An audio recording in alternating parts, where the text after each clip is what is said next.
vamos a agradecer de todo corazón el que usted se deje usar por el Señor para bendecir este ministerio, para bendecir esta casa, que cada día se esfuerza por agradar a Dios. Josué capítulo 3, recapitulando un poco, encontramos a un Josué que en el capítulo 1 asume un liderazgo, se encuentra con Dios, Dios reafirma una promesa con él y el pueblo se compromete a seguir a Josué siempre y cuando Josué se comprometa a seguir a Dios. Es una relación contractual, es una relación donde yo te doy, tú me das. Mientras Josué se mantuviera escuchando atentamente y siguiendo la voz de Dios, el pueblo permanecería del lado de Josué. ¿Por qué esto? Porque el pueblo venía de la mano de Moisés, aprendiendo a vivir bajo la sujeción de la presencia de Dios. Dios había puesto en medio del pueblo su presencia. Usted recuerda el tabernáculo y todos los utensilios que en él habían mostraban la presencia de Dios en medio del pueblo de Israel. Era el corazón, el establecimiento del tabernáculo, el lugar donde el tabernáculo se asentaba, estaba en el corazón del pueblo de Israel. Todas las demás tribus se agrupaban alrededor del tabernáculo, no solamente creando una barrera de protección para el mismo, sino que el tabernáculo ejercía para todas las demás tribus la cobertura de Dios. Nos da a entender que mientras Dios esté en el centro de nuestra vida, todo lo demás estará bien. El tabernáculo no puede estar fuera, el tabernáculo no puede estar a un lado, debe estar en el centro. Eso significa Dios en mí. Somos más. Y todo ayuda bien a los que aman a Dios. En el capítulo 2 encontramos a Josué siendo un estratega. Ya no solo camina con una palabra que dice: donde pise la planta de tu pie, eso será tuyo. Y esta palabra poderosa que Dios le da, donde le entrega la posesión de la tierra y le dice: toda la tierra del cananeo, del fereceo, del jebuseo, toda la tierra será tuya y de tus descendientes. Y tú vas a hacer entrar este pueblo.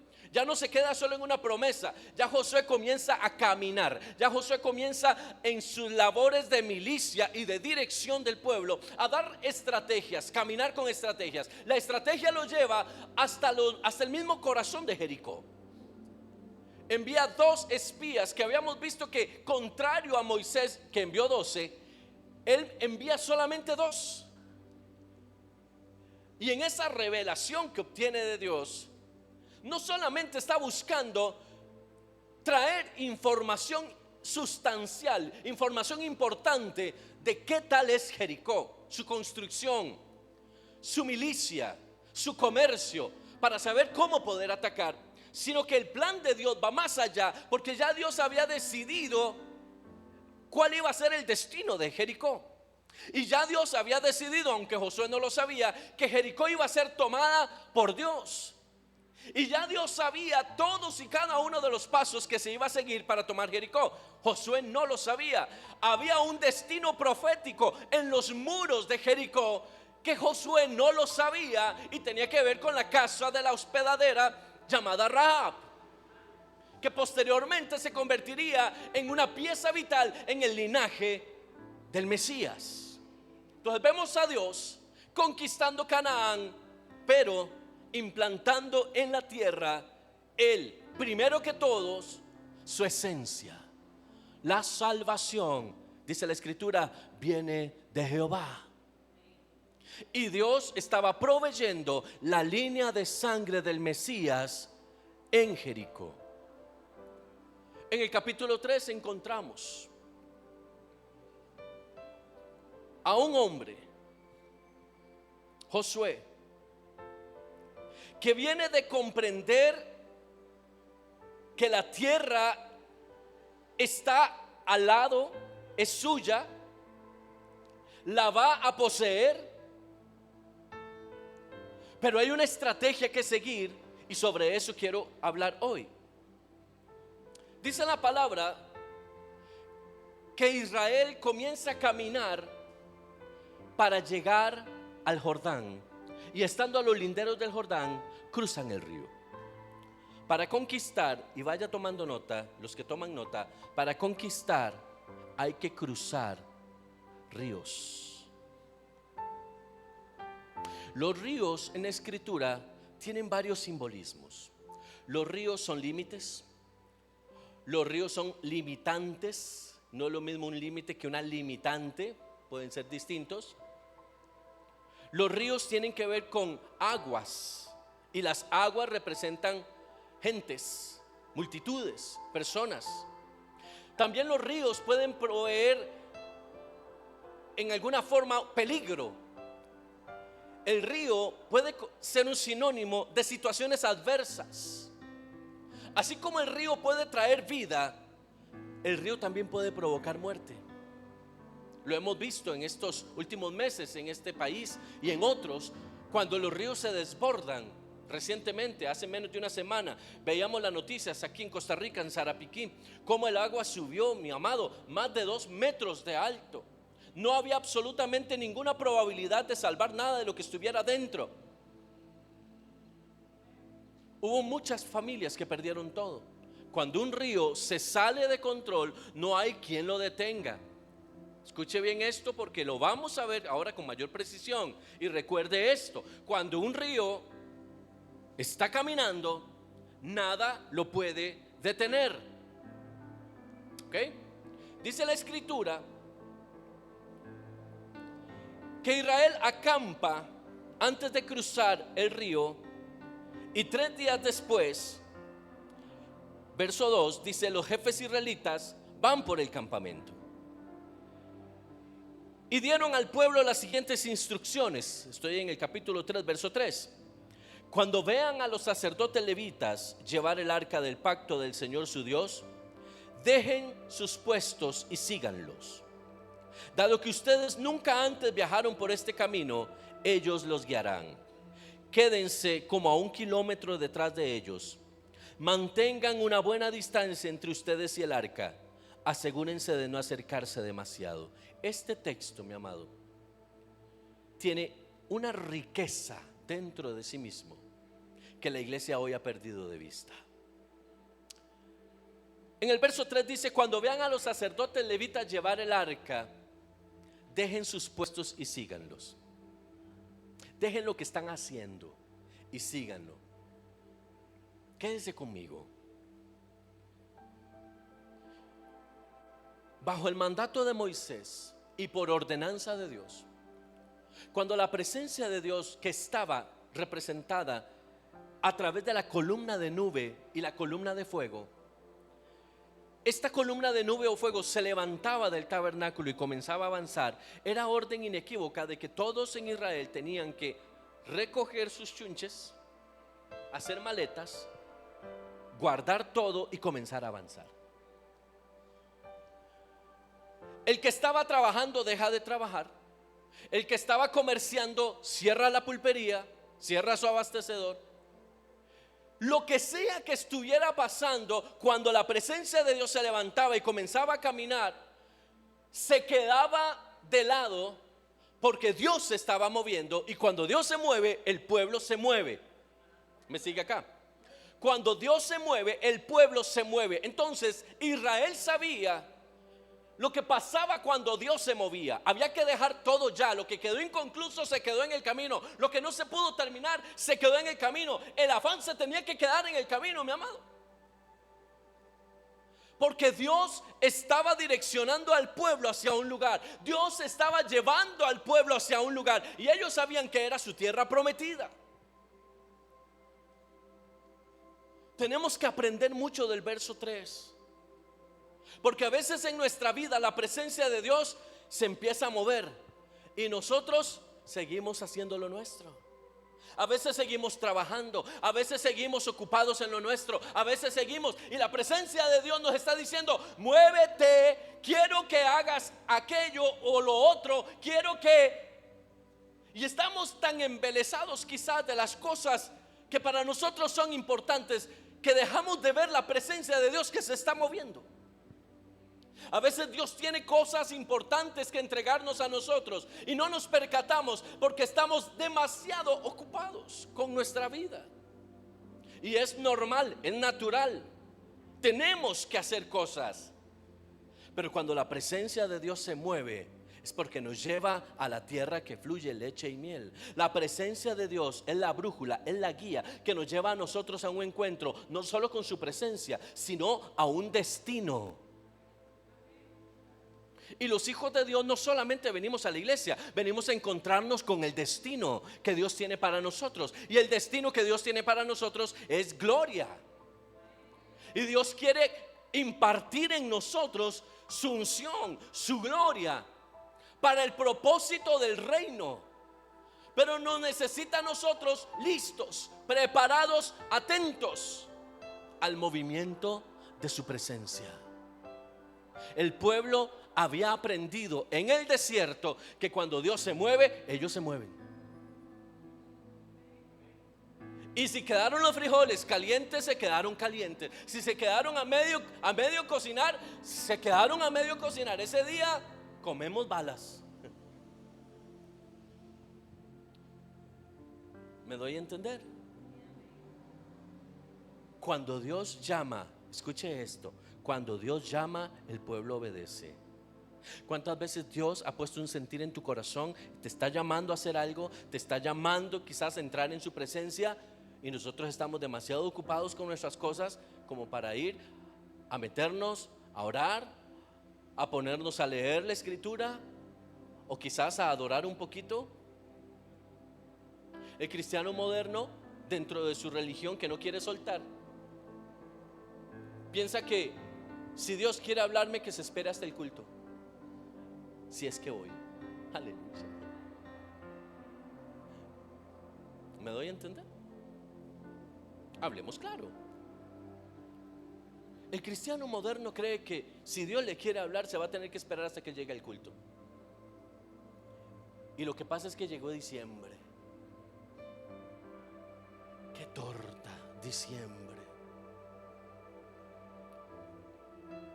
El mes donde se enseña por tradición el nacimiento de Cristo, y es el mes en donde la gente menos va. ¿Usted se ha puesto a pensar en eso? Tienen demasiadas ocupaciones, tienen que regalarse demasiadas cosas ellos. A veces Dios nos toca la puerta de nuestro corazón y nos dice: quiero que te encuentres conmigo. Y nosotros tenemos demasiadas cosas que hacer y dejamos de atender. ¿Sabe por qué muchas personas no han llegado a su tierra prometida?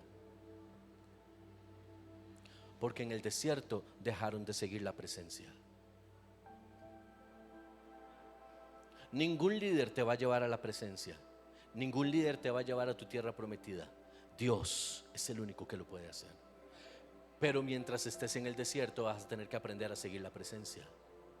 Porque te voy a decir algo: hay líderes que aman el desierto. Hay líderes que aman vivir en el desierto. Hay líderes que aman vivir en esos momentos. Y con eso no se puede conquistar. ¿Me sigues? Si la presencia se mueve, si Dios inquieta tu corazón y te dice: necesito que dejes lo que estás haciendo y te vengas a orar, usted puede ir manejando. Pero si Dios inquieta, busque un lugar donde estacionarse y comience a orar. Deje de estar oyendo otra cosa y ponga por lo menos música cristiana y se pone ahí a adorar usted solo en el carro, donde nadie lo oiga. Pero suéltese usted a adorar. ¿Sabe por qué, mi amado? Porque Dios está llamando a la iglesia para direccionarla. Dios quiere direccionar su iglesia, pero para eso necesita que la iglesia esté atenta.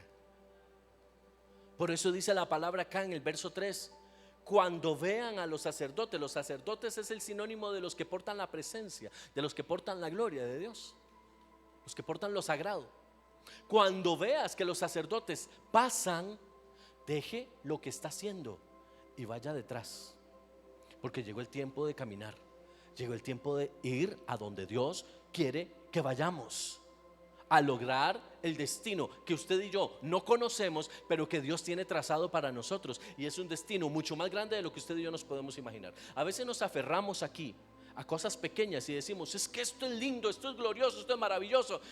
Y yo me imagino a Dios diciendo: si supieras lo que tengo, si soltaras lo que tienes, si supieras lo que yo tengo, solo si tú soltaras lo que tienes. Porque Dios siempre es más.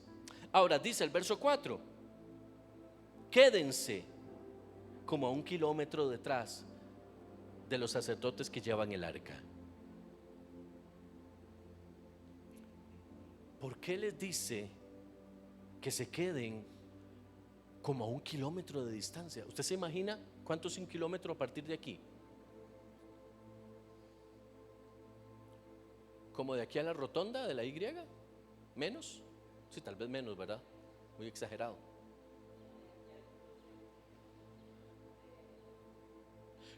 ¿De aquí a la Marcial Fallas cuánto hay?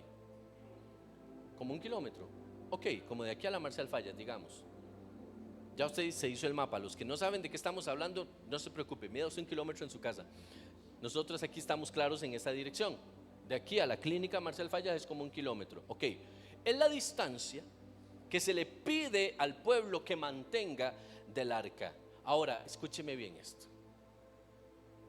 El cristianismo moderno nos ha enseñado que nosotros tenemos derecho de acceso a la presencia de Dios sin importar nada. Porque hemos aprendido, lo cual no es incorrecto, está bien, que somos portadores de la gloria de Dios, que como hijos de Dios tenemos derecho en Dios, declarar, decretar, establecer todo esto, que como hijos de Dios tenemos esa libertad de entrar en ese secreto con Dios en el momento en que así lo necesitemos y buscando nuestro beneficio. Lo que pasa es que aquí está hablando de algo muy distinto. Lo que Dios le está diciendo aquí al pueblo es: mantenga una distancia, porque a pesar de que yo soy su Dios y ustedes son mi pueblo, yo sigo siendo Dios y soy celoso de mi presencia. Yo voy con usted, pero aprenda a guardar una distancia. Eso se llama temor de Dios. Porque no es lo mismo que Dios me llene de su presencia a que yo toque su presencia. ¿Me sigue acá? Dios me da su presencia por misericordia y gracia para conmigo. Pero dice la palabra que Dios no tomará por inocente al culpable. Es decir, cuando Dios le dice a los sacerdotes: ustedes van adelante, y al pueblo: ustedes lo van a seguir 1 kilómetro, lo que está diciendo es: no se me acerque tanto, no se familiarice conmigo, porque en el momento en que usted se familiarice conmigo, usted comienza a perder el respeto de quién soy yo, y usted comienza a jugar con la presencia de Dios. Cuando la gente pierde el temor de Dios, comienza a manosear la presencia de Dios. ¿Sabe por qué la gente se moría cuando tocaba el arca y no eran llamados a hacerlo? Porque Dios mostraba de esa forma el celo por su casa. ¿Se imagina que hubiesen construido el arca y que todo el mundo la pudiera tocar? Que fuera como la piedra de una gruta, que todo el mundo llega y toca. Como la estatua que tienen ahí en el Parque Central, que sacaron hasta una nota en la avenida, que llegan y tocan la estatua para la suerte. ¿Se imagina usted que Dios hubiera permitido que los santos lo pudieran tocar? Cualquiera hacen un talismán, hacen un augurio con eso.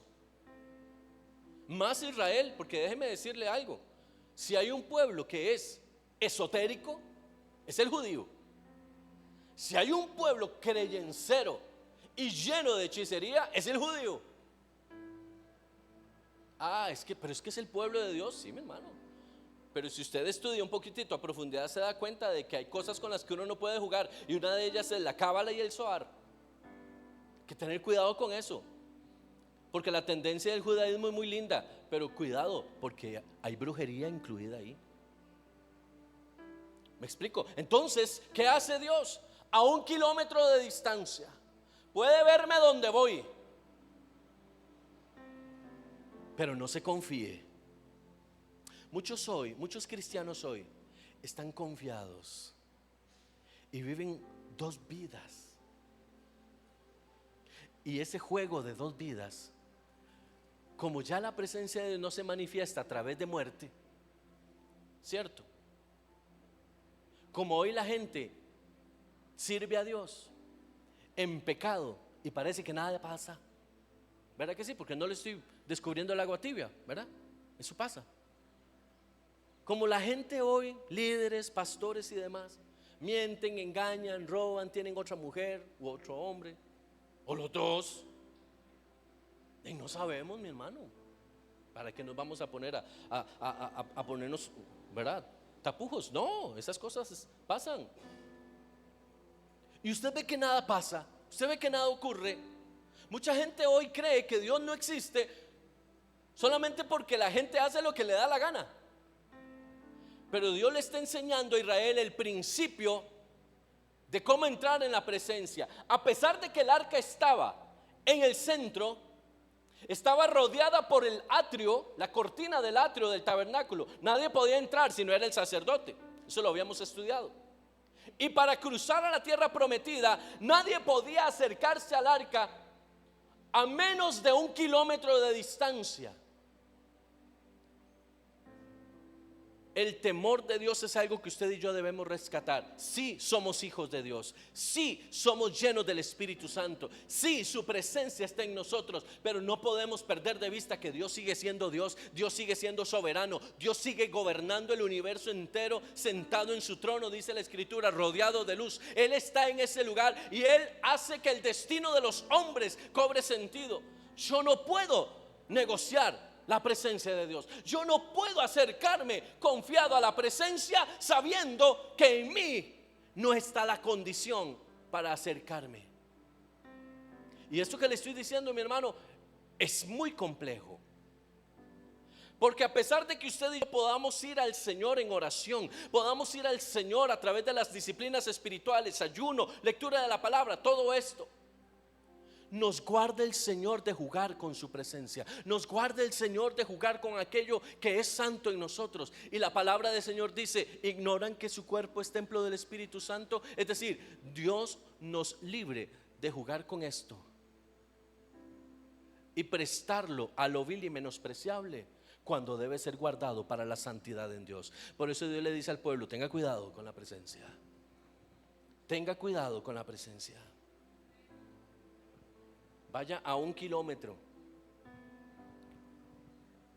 para que no se familiarice con ella, porque Dios no comparte su gloria. Cuando nosotros decimos que somos portadores de la gloria de Dios, no estamos hablando de la gloria que le reviste a Él. Estamos hablando de la manifestación de gloria que Él nos da como hijos de Dios. Es una gloria que nos es dada por gracia, para que manifestemos las obras del reino y para que el reino de los cielos sea glorificado. Pero no es la gloria de Dios. Yo no puedo tocar a Dios.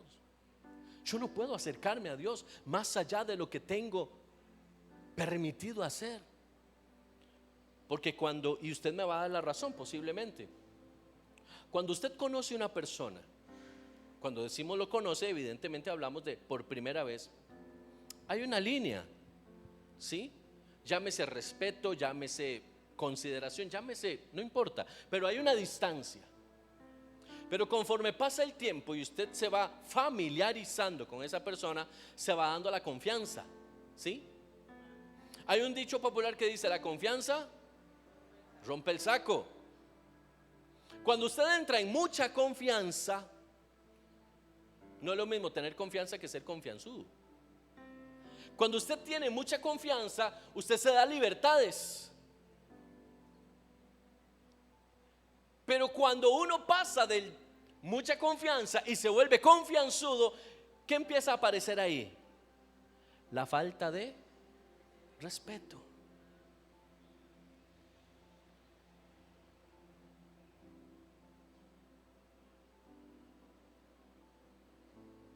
¿Qué pasaría si alguno de nosotros tuviéramos relación, amistad con el presidente de la República, pero de hace muchos años, de cuando era piso de tierra, ¿sí? De cuando no era presidente y no quería nada, y lo conocemos desde hace años y comemos en la casa con la familia y todo, y usted le dice Rigo, en vez de decirle Rodrigo, usted le dice Rigo al señor presidente de la República. Y usted lo conoce de toda la vida porque seguro estudiaron juntos, seguro iban a las mejengas juntos, seguro se pelearon por alguna chiquilla, quién sabe qué pasó, pero usted conoce a Rigo. Claro, Rigo, el de doña, ¿verdad? Hoy Rigo tiene una investidura que lo hace presidente de la República. Pero para usted sigue siendo Rigo. Usted va Riguito. ¿Qué pasaría si usted llega al lugar donde él tiene establecido su área de labor?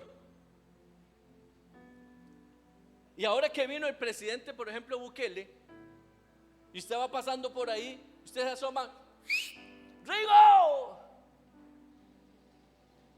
¿Qué pasa? O tal vez don Rodrigo le permitió a usted estar ahí en ese momento con las comitivas del extranjero, y usted se le arrima y le dice, Rigo, ¿qué? Pura vida. Como decimos aquí en Costa Rica, tuanis. Oiga, ¿qué? ¿Para cuándo la birra? Rigo, venga acá, venga acá. Y usted va y lo agarra y lo abraza delante de todo el mundo. ¿Cómo cree usted que se llama eso? Le quiero hacer una pregunta. Rodrigo deja de ser Rodrigo porque usted lo abraza.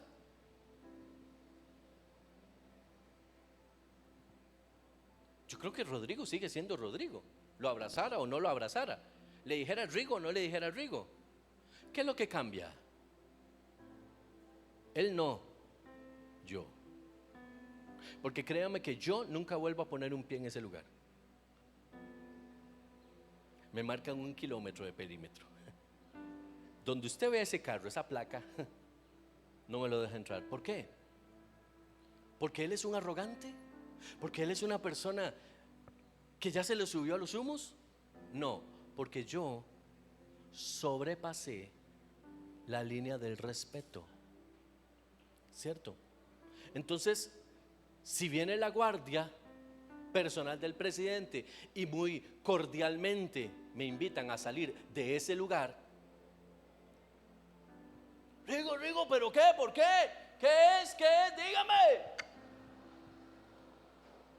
Cuando uno pasa del lado de la confianza, comienza a cometer errores.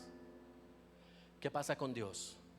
Hay muchos cristianos que le han perdido totalmente el respeto a Dios. Ya ni siquiera oran para agradecer, oran para reclamar.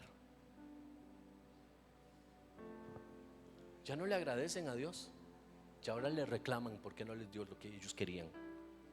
¿Por qué no me has dado? Yo declaro que usted, y ven a Dios como un esclavo, como el obligado a hacer cosas.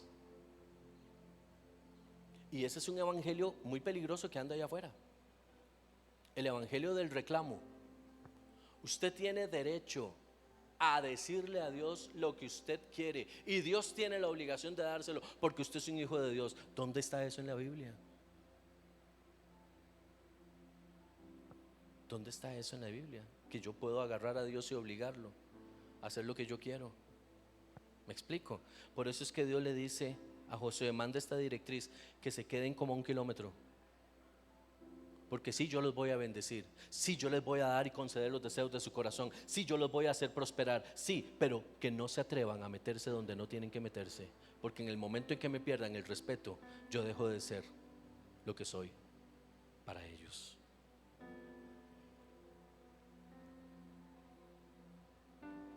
¿Verdad que cuando la gente pierde la línea de respeto, comienza a adjudicarse derechos que no le competen?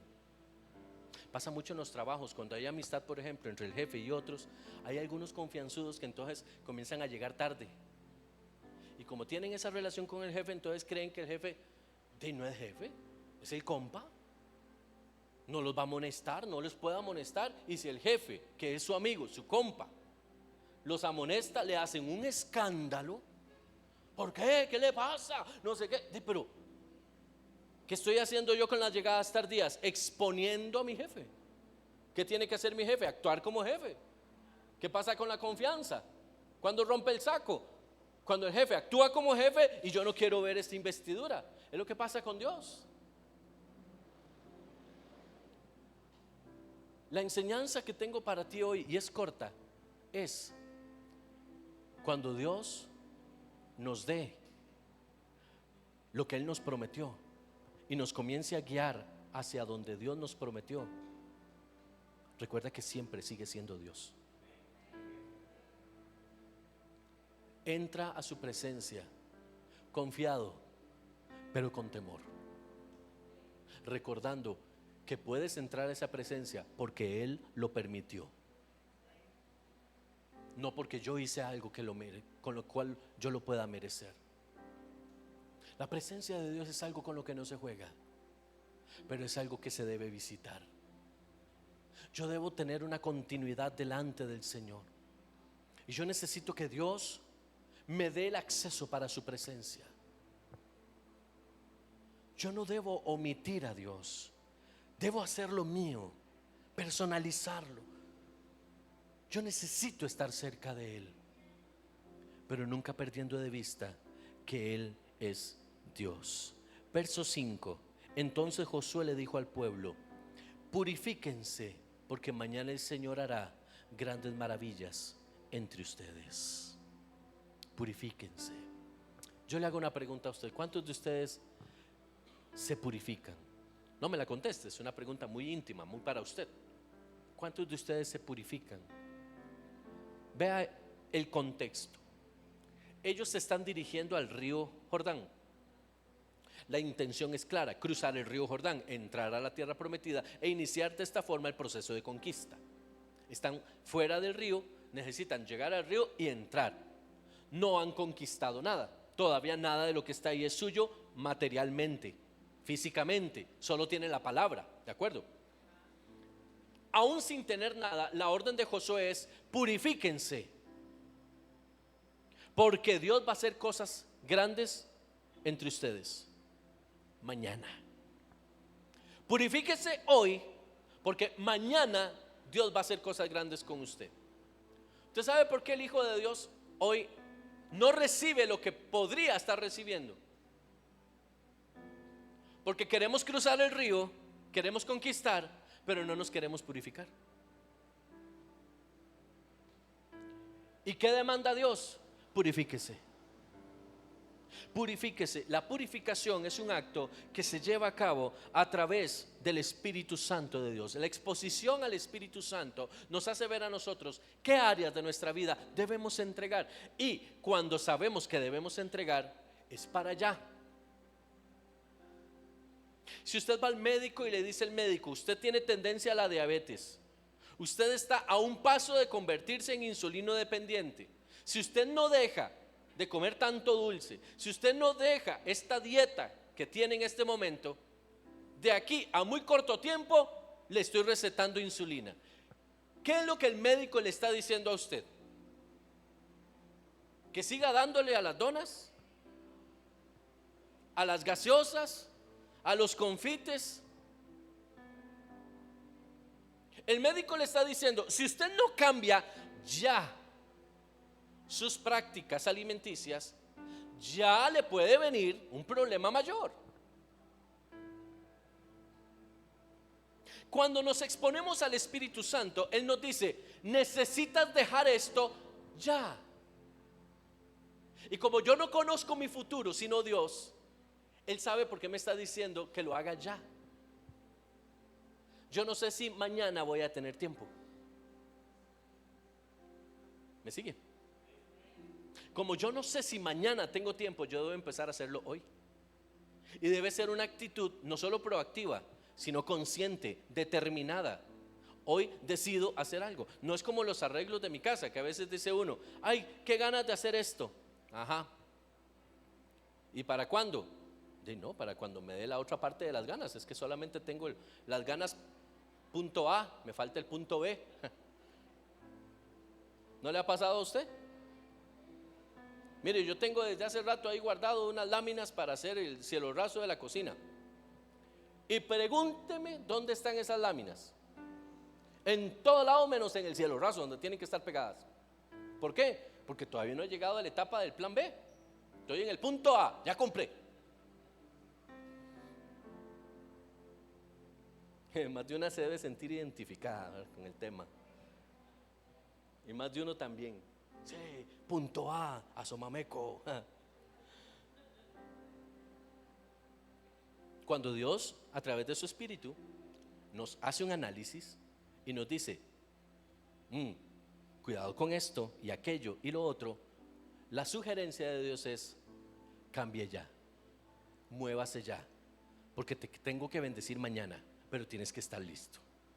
Es lo que está pasando acá. Ahora dice: por la mañana Josué les dice a los sacerdotes: levanten el arca y guíen al pueblo hasta el otro lado del Jordán. Y se pusieron en marcha. El Señor le dice a Josué, verso 7: a partir de hoy empezaré a convertirte en un gran líder a los ojos de los israelitas. Sabrán que yo estoy contigo tal como estuve con Moisés. Dale la siguiente orden a los sacerdotes que llevan el arca del pacto: cuando lleguen a la orilla del río Jordán, den unos cuantos pasos dentro del río y deténganse ahí. ¿Qué es lo primero que entra al río? Los pies de los sacerdotes. Pero de cualquier sacerdote, del portador del arca. ¿A dónde entran? Al río. ¿El río es profundo? Sí. ¿Evidentemente está lleno de agua? Sí. ¿Hay un puente? No. ¿Cómo van a cruzar? ¿Qué dice Dios? Sacerdotes con el arca, primeros en tocar las aguas. ¿Sabe quién va a quitar los obstáculos? Dios. Pero ¿sabe cómo tienen que estar sus pies? Descalzos. Los pies descalzos significa que no haya ninguna enseñanza, ninguna ordenanza, ningún criterio preconcebido. Los pies calzados tienen que ver con enseñanzas, tienen que ver con aprendizaje. Los pies calzados, los zapatos, tienen que ver con todas las cosas que yo he aprendido a través del tiempo. Y Dios le está diciendo a ellos: ¿quieres entrar y que las aguas se partan? Te quita los zapatos, porque soy yo quien te voy a enseñar. No vas a hacer tú con lo que tú sabes. Muchas veces queremos cruzar el río con nuestra estrategia, con lo que aprendí, con lo que yo tengo. Y Dios me dice: quítate los zapatos. Quítate los zapatos. En la cultura hebrea, el quitarse los zapatos significa eso: despojarme del conocimiento que traigo, despojarme de todas las cosas que yo aprendí según los maestros que he tenido, según las escuelas que yo he vivido. Y el Señor, la primera orden es pies descalzos. ¿Cómo tenían que entrar los sacerdotes delante del tabernáculo? Pies descalzos. ¿Cómo avanzaban? Pies descalzos. ¿Cómo entraron al río? Pies descalzos.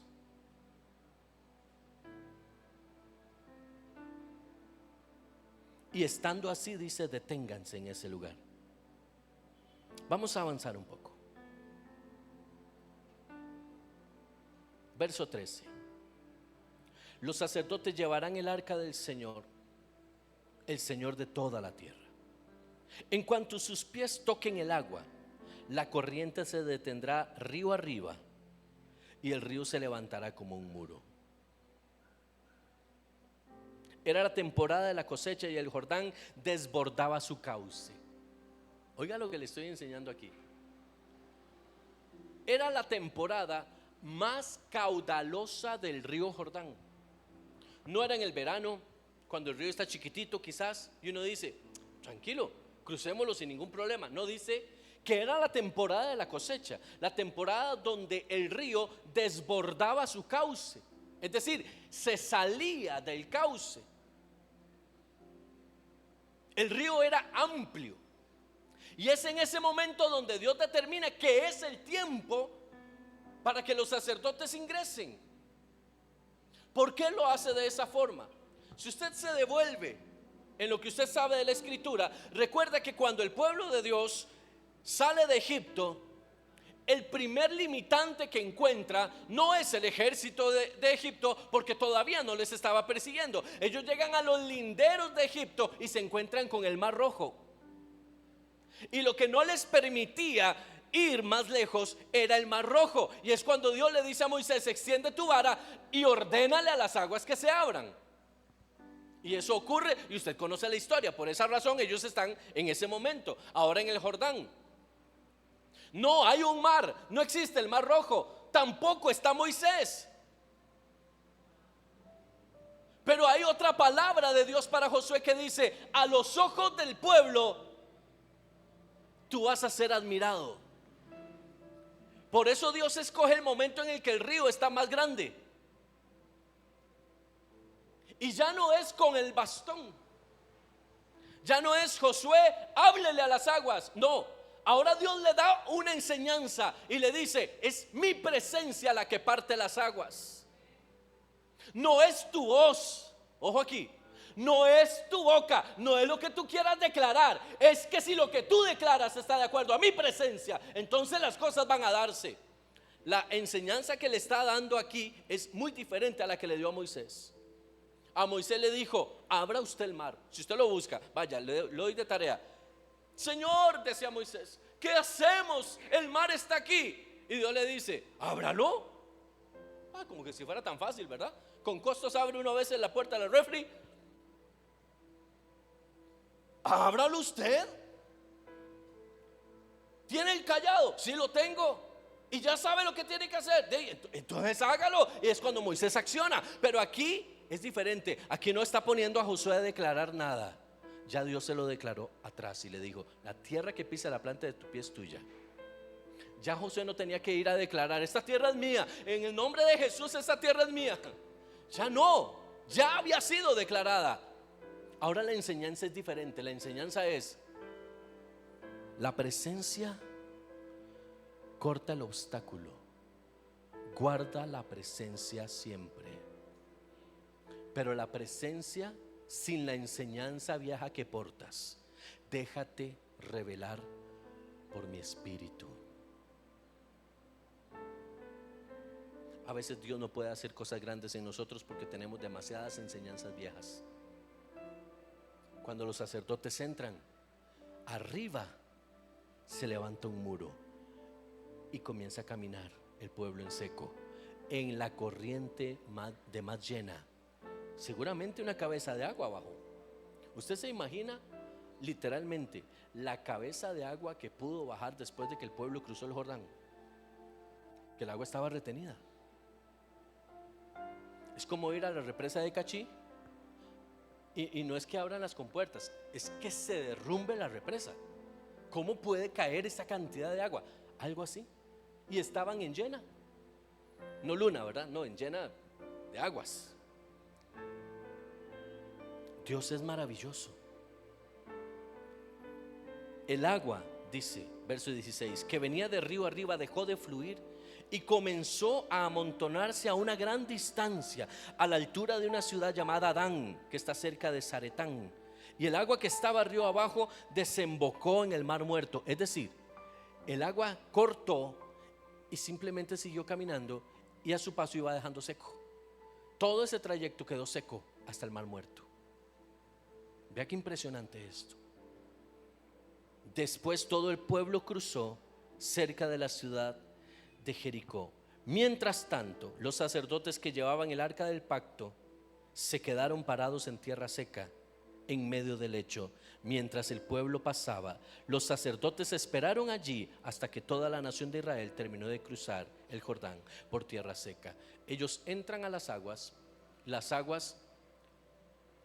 se detienen, no se separan, se detienen. El agua siguió corriendo hasta desembocar al mar muerto. ¿Me explico? Aquí no se partieron las aguas, se secó el río. O sea, Dios lo sostuvo a una distancia y el pueblo pasó en seco. Cuando el último pasó y los sacerdotes salen, las aguas comienzan a fluir. Porque Dios es quien quita el obstáculo para que tú pases en seco. Y eso lo vamos a ver después en el capítulo 4. Porque Dios le da una estrategia a Josué que cada hombre de las tribus, 12 en específico, tomen una piedra, y después vamos a ver eso. Eso lo vemos la siguiente vez. ¿Por qué 12 piedras? Es la primera vez que alguien hace eso. ¿Por qué 12 piedras? ¿Y qué tiene que ver el río Jordán con esas 12 piedras?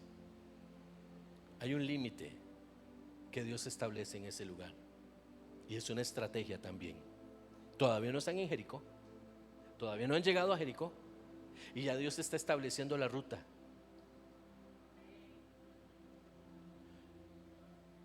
Cuando haya situaciones difíciles en tu casa, porta la presencia. Cuando sientas que las situaciones de tu casa se vuelven como un río y está desbordado, camina en la presencia. Si quieres que te vaya bien en la vida, camina en la presencia. Yo no te prometo una vida de lujos. Yo no te prometo ni siquiera pegarte el gordo. Tal vez si usted tiene uno en el barrio y le quiere dar una pedrada, tal vez se lo pega y usted dice: me pegué el gordo, pero no es porque le dio a la lotería, ¿verdad? Yo no le prometo a usted una vida sin problemas, pero sí le puedo decir que si usted le abre las puertas de su corazón a la presencia de Dios, Dios te va a librar y te va a entregar la tierra que Él te prometió, en la medida en la que tú decidas abrirle el espacio a Dios. Diciembre es un mes de muchas demandas. Es un mes donde todo el mundo demanda. Todo el mundo demanda atención. El trabajo demanda atención, la casa demanda atención. Yo mismo demando atención. Todos. Que el olvidado del mundo sea la prioridad de los hijos. Y no porque Navidad, porque usted y yo sabemos que Jesús no nació en diciembre. Eso lo tenemos muy claro. Casi que lo que más celebramos es a Santa Claus. ¿Ya ha visto? ¿Sí? Las iglesias en vez de celebrar al niño, celebran a Santa Claus. Bueno, allá cada quien lo que haga, no hay problema con Dios. Pero nosotros en este mes necesitamos espiritualmente y con consistencia meternos en Dios, meternos fuertemente en Dios. Hay 2 meses muy fuertes espiritualmente hablando, y para nosotros como cristianos es muy fácil identificar uno de ellos, que es octubre, que el Halloween, que esto, que Satanás, que todo, y es cierto, es un mes sumamente pesado espiritualmente. Más que ahora en este país, en Costa Rica, está como queriendo meterle un poquito de fuerza y hay ciertas fiestas. Pasábamos aquí cerca, uno de los residenciales por acá cerca de la iglesia, en una ocasión, ahora en el mes de octubre, y encontramos una casa totalmente adornada con muertos y con esqueletos, y dije yo, pero ¿y esto? Porque ya eso está como queriendo entrar. Bueno, es un mes espiritualmente muy activo. Pero el problema del cristiano es que baja las armas en diciembre, y en diciembre es más activo que en octubre.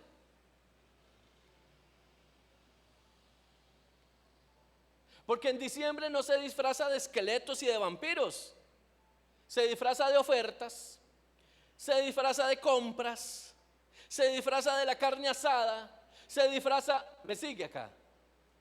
Es decir, lo de Dios a un lado, tengo que ir a la carne asada, aleluya. En octubre la gente se cuida un día al mes. El 31 de octubre, uy, qué miedo, el 31 de octubre, y tenemos que hacer vigilia, y tenemos que hacer ayuno, pero el 31 de octubre. Y usted sabe que el 31 de octubre es la culminación de todo el mes. O sea, es como que usted ponga leche en una olla, le ponga al fuego, lo ponga al máximo, y cuando ya se rebalsó, usted llegue a quitarla. Ya el daño está hecho. Ya la leche se hirvió, ya la leche se regó, ya la casa huele a leche quemada. Ah, no, pero yo llegué y la quité. ¿A tiempo qué? Ahora que le toca limpiar la cocina, ahora le toca, me explico. Eso es lo que pasa con octubre. El 31 de octubre para la iglesia cristiana es la leche derramada, que ahora lo que hay que hacer es limpiar el reguero. Y no nos damos cuenta de que diciembre para muchos empieza en noviembre. Y empieza un afán y empiezan muchas cosas en diciembre que te alejan de la presencia de Dios. Te alejan de la presencia de Dios. Te alejan de la presencia de Dios. Yo le hago una pregunta, llévesela ahí. Un poco en contexto, un poco no en contexto. Cuando usted hace una fiesta de familia, ¿por qué no la hace un día que usted tiene que ir a trabajar? Un lunes al mediodía. Pero no el lunes 25, ese no se vale. ¿Por qué usted no hace una fiesta de familia un lunes al mediodía o a las 2 de la tarde? ¿Qué le impide hacerla? Está trabajando. Entonces, ¿por qué hace la fiesta el día del culto?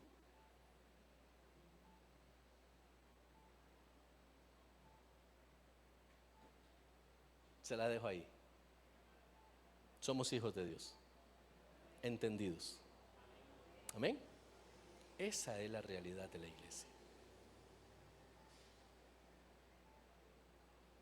Que la presencia de Dios siempre guarde nuestro corazón y entendamos que nuestra prioridad y el anhelo de nuestra vida es buscar estar cerca de Dios, y que aunque la presencia de Dios se respeta, estamos vestidos de la misericordia de Dios, y por eso nosotros somos hoy los sacerdotes que portamos el arca.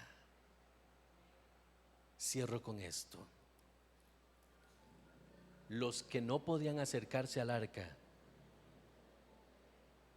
eran los que no estaban dispuestos para eso, los que no habían sido llamados para esa labor. Nadie que no hubiese sido llamado por Dios podía tocar el arca, pero el arca no caminaba sola. Había 4 hombres que llevaban el arca, 4 sacerdotes, uno por cada lado. ¿Sabe qué significa eso? Que del norte, del sur, del este y el oeste, Dios se proveerá gente que pueda portar el arca para lograr el propósito del reino. Y usted y yo somos ese grupo de personas. Usted y yo somos los que portamos el arca. Entendemos lo que el arca significa. Entendemos el respeto que le debemos a Dios, y el temor de Jehová inunda nuestro ser, y sabemos la magnificencia de nuestro Dios. Pero somos los portadores, somos los privilegiados. Mientras otros tienen que estar de lejos a 1 kilómetro viendo, usted y yo, oh Señor, la portamos en nuestros hombros. Usted y yo caminamos con ella, usted y yo vivimos con ella. Somos los privilegiados de Dios, temerosos de lo que llevamos, temerosos de lo que llevamos, porque lo que tenemos encima es santo, es la representación de lo sagrado. Y no estoy hablando de un arca de madera, literalmente. Estoy hablando de la presencia de Dios que hay en nosotros, la responsabilidad de portar el Espíritu Santo en momentos como este, donde el mundo está agitado, donde las ideologías están cada día tomando más adeptos, donde las presiones sociales son tan grandes, donde es tan fácil desviarse. No se le olvide que usted es uno de esos 4 que sobre su hombro reposa la presencia, reposa la gloria de Dios. Usted fue llamado con propósito, y ¿sabe cuál es el propósito más grande? Ser portador de la gloria. La gloria que tú llevas te dirigirá al río que debes conquistar, y dejándote enseñar por el Señor, darás los pasos necesarios, y cualquier adversidad será retenida por la mano de Dios, y lo que está ahí de frente escurrirá hasta el mar muerto. Sígame acá, es que no fue hacia un mar vivo, fue hacia el mar muerto. Desembocó donde no se podía regresar, llegó hasta el lugar donde no podía regresar, donde había punto de no retorno. Ay, yo no sé si usted me está comprendiendo lo que le estoy diciendo, pero cuando usted está lleno de la gloria y usted pone esos pies sobre esas aguas que implican una dificultad en su vida, Dios pone la mano y dice: ya no más, ya no más. Y lo que estaba se fue para no volver. Aleluya. Ese es el Dios en el que yo creo. Acuérdese, Josué tiene muchísima revelación, revelación que la religión no te enseña. Lo que te impedía cruzar al mar, que cruzara a Canaán, fue a dar al mar muerto. Lea la historia del mar muerto y usted se va a dar cuenta de por qué tenía que desembocar en ese lugar y por qué tenía que ser el Jordán. Aleluya. Dios es bueno, amén. Vamos a orar. Padre amado, gracias. Una mañana más de tu presencia, una mañana más de estar contigo. Hoy adoramos. Hoy entramos a tu presencia con cánticos, cánticos de liberación, cánticos que llegan hasta tu trono, cánticos que solamente los hijos pueden cantar. Y en tu palabra encontramos sustento y estrategia. Gracias por esto, Señor. Gracias porque hoy estamos acá dándote a ti la prioridad, dándote a ti el primer lugar. Gracias porque estamos aquí, Señor. Y eso significa que tú todavía cuentas con nosotros. Gracias por eso, Señor. Bendigo a los que estamos en este lugar, a cada uno, Señor, conforme a esa multiforme gracia que hay en ti. Sean bendecidos, se han abierto los cielos a favor de cada uno. Que tú fluyas, que tu Espíritu Santo sea con cada uno, en el nombre de Jesús.